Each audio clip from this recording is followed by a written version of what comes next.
Balls are a really important part of the London season for the beau monde, for fashionable society, because they're basically a very fancy private party.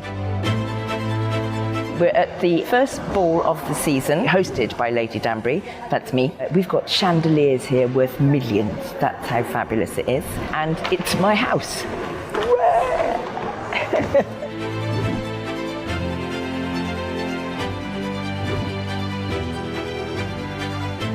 Powerful women like Lady Danbury organise a guest list, but there might be up to 1,000 guests, and it's a night of high glamour, intrigue and excitement.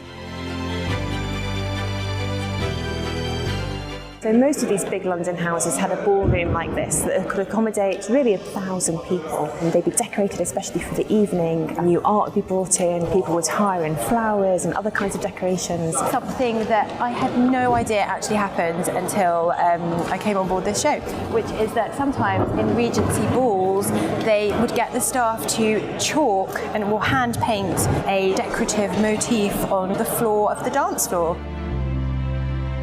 It might feel like a private event, but information would gradually leak out afterwards. So newspapers would report on who'd been invited. There might even be information leaked about who'd been seen dancing particularly closely together. So gradually society becomes aware of engagements that might be on the horizon.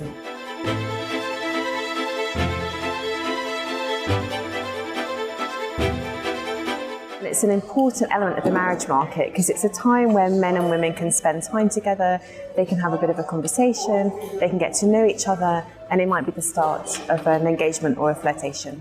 I mean, I understand it was an important part of society. You would not catch me peacocking for male attention quite in this way, ever. A bit traditional, a bit ridiculous, but like, how fun is it to go back in time and play that out? It's the first time that we've had everyone in a room together with a load of supporting artists, with a load of dancers, like introducing yourself to people that you've not met before, dancing with people you've not met before. So it's a really nice vibe on set today to have everyone involved.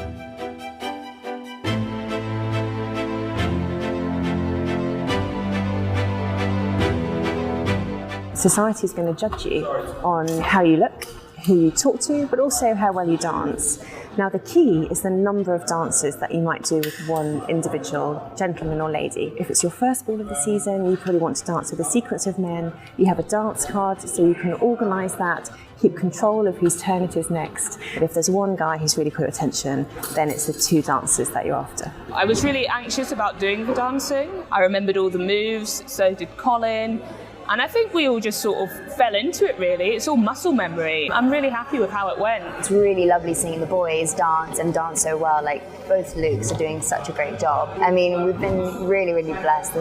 Everyone is super, super lovely, really sound, good human beings. The dance has been great, like really supportive. It just sort of goes to show how great Jack and his team were, because there was a point when it was just like Luke jumped straight in, and everyone I danced with was like, turn left, go right. And once we'd done it once for rehearsal, it was fine.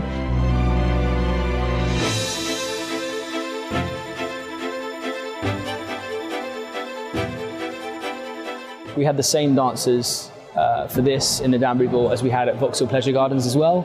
So it's kind of nice, there's a bit of rapport. We know them well enough for them to be like, dude, it's this bit at this point, rather than like everyone's, you know, separate. It's not too separate.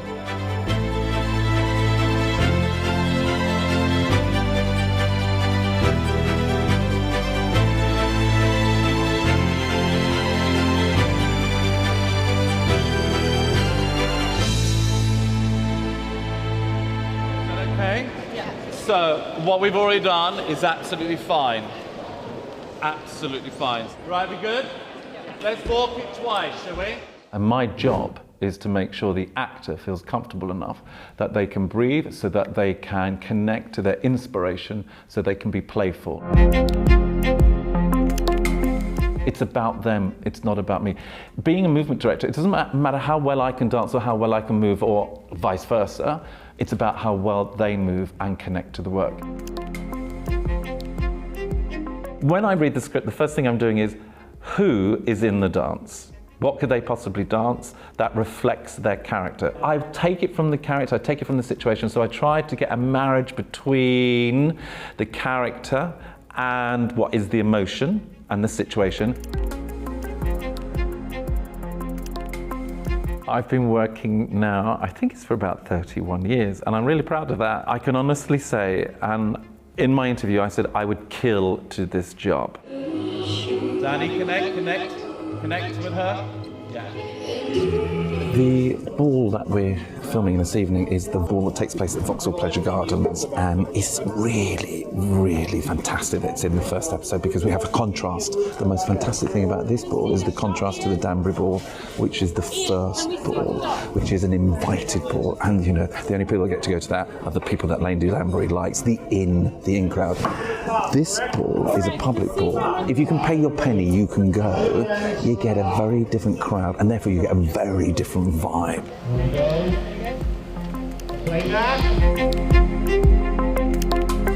The vibe of this ball is all about curiosity, and it's all about newness, and it's about having an experience that we all want to have when we're at that age, when we're 19, when we're 20, when we're 21, making discoveries. A bit like the lovers in A Midsummer Night's Dream, when they go off into the woods and make discoveries about themselves. That's exactly what's happening to Daphne here.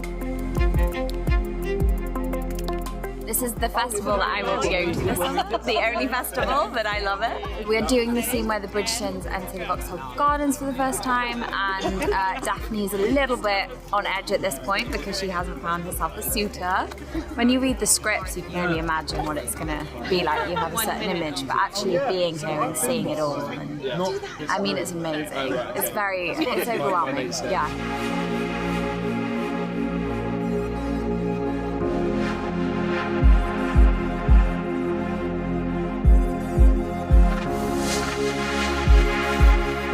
Well, I'm pretty excited to be his historian because Vauxhall Pleasure Gardens is one of the most exciting and romantic entertainment resorts in Regency England. There were fireworks, there was dancing, there was food and there was drink, but there was a lot of romance as well.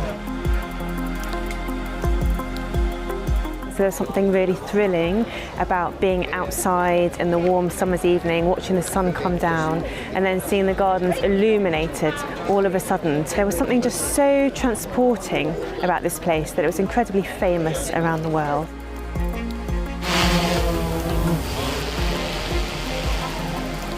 Feels like I've time travelled back this evening to Vauxhall with all of these amazingly beautiful Regency people having the time of their lives. Rolling, quiet please. It's outside, it's a public ball, so the situation is easy because we're not in a studio. We're given so many of the circumstances, and for this we wanted to kind of look at something that was really quite dramatic because it's fast and earthy. Can you meet Reggae and Phoebe? You're dancing with them? Wonderful. Thank you. Good, now just good, that's it. There you go. There, hello! Dancers, if you're not being made up or checked, could I see in your first positions, please? Yeah, Jack's been amazing. Like, he has really went deep with like our characters and the intention behind everything, which as dancers we don't always get. You're curious about it, should have a curiosity about it. The very first time maybe you did a street dance, that you did it outside. The very first time you ever did a tap routine when you were 6. You know, whenever you did something like that for the very first time, it's new, it's fantastically new and exciting. It's because he's giving us the reason behind our action. Yeah, so that's pointless dancing. Yeah, having why some we're doing it, not just why, how to do it. Gets you into the situation very quickly, and also gives you the motivation to do what you're doing rather than just being told what to do. It's fun, like playing with everyone, and it's so intimate. Like you really have to like engage and look at people in the eye, which can sometimes be kind of hard if you're not in the right mood for it. You kind of get the goods bit. But no, it's nice. Like it's really nice to like connect with like the people that you're working with in this way, because the dancing's so subtle. It's like all in like the feeling and stuff. It's cool. Yeah, I feel like it's really brought everyone like really close. We've all got really nice bond with each other because we've had to break that boundary of really like connecting with each person in the room. Give it a run, never give it a run. Give it a run, never give it a run. Because it is period dancing, but it's like with a slight darker, sexy twist. You just go, oh my God, this is actually happening, like, isn't it? How big this is. Because you can surround the place with green screen and you're not looking at it. And suddenly you turn up and you're just transported there, really, aren't you? I get to see parts of England I never would have seen before in my life. It's fantastic, of course it's fantastic. Look, what's not to love? When we were driving into there's this little crescent, bright red moon as well, so it's very romantic and lovely. Background, action. really overwhelmed in a good way. With 300 extras. They all look amazing. The only thing is that we've got a lot of hair products in because of the Regency bouffant. There's a lot of naked flames, so watch the space. Balls are a way of maintaining the exclusivity of the aristocratic networks that made up the beau monde. They were run by very glamorous and powerful hostesses. Tickets and invitations were very highly prized. Every single duchess who was powerful held her own ball, and they timetabled them during the London season so they didn't clash. So in the late 18th century, for example, I know that the Duchess of Gordon held her ball on a Thursday, but the Duchess of Rutland always held hers on a Wednesday. And before they came together in London, they'd exchange letters to check who had which day and kind of bargain amongst each other because you didn't want to clash.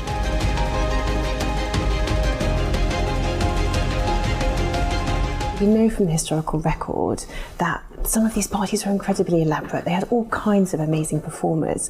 And for the beau monde in particular, the idea of the masquerade ball or the dressing up ball was very common. And people played with different kinds of identity. We had men dressed as women and women dressed as men. And that was very much part and parcel of the kind of social life that this fashionable world was living.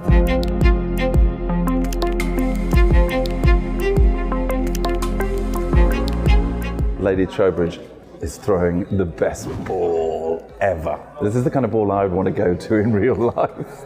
It's so progressive. This is a safe environment where one can come and express their inner gender, their inner sexuality, and they can be safe and be free. I mean, since time immemorial, there have been all colours present in human nature, and here it's with abundance.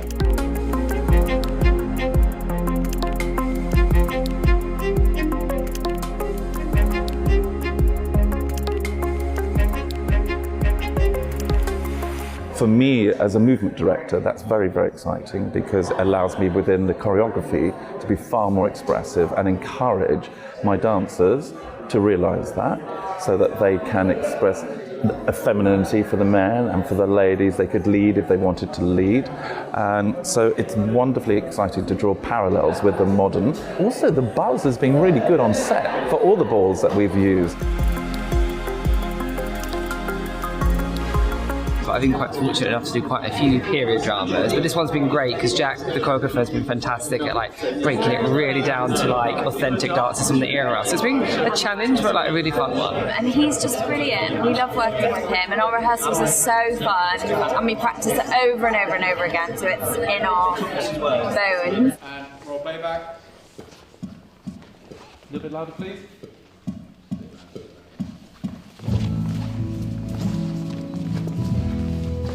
They look like they're enjoying themselves. Yes, Colin certainly knows how to do it. Keep talking.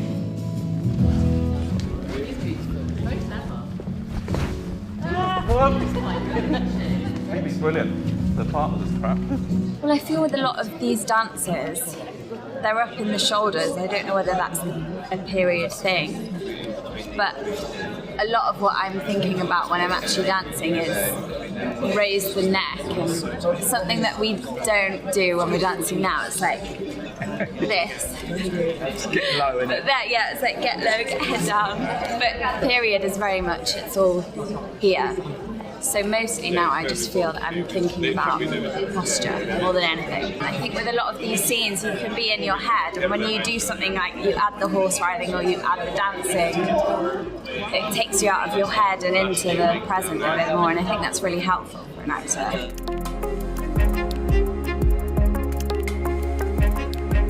There's a lot of one-on-ones and a lot of like you and them in a room, but I think adding an element of this just, yeah, adds something different. Pretty. There was a pretty. Hear that?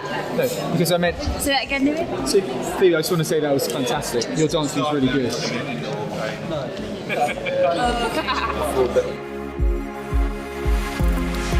I'm going to be dangling off this for a little while. It's just my little aerial hoop in my bird cage. I've never had any makeup and hair like this, or a wig or anything like this. It's so vintage, like circusy, and yeah, it's really good. I love all this plumage as well, because I'm in a cage like a little trapped bird, so I think it's lovely. It's really good. I've got a bird's eye view of everything. It's really fun. It's a really amazing production.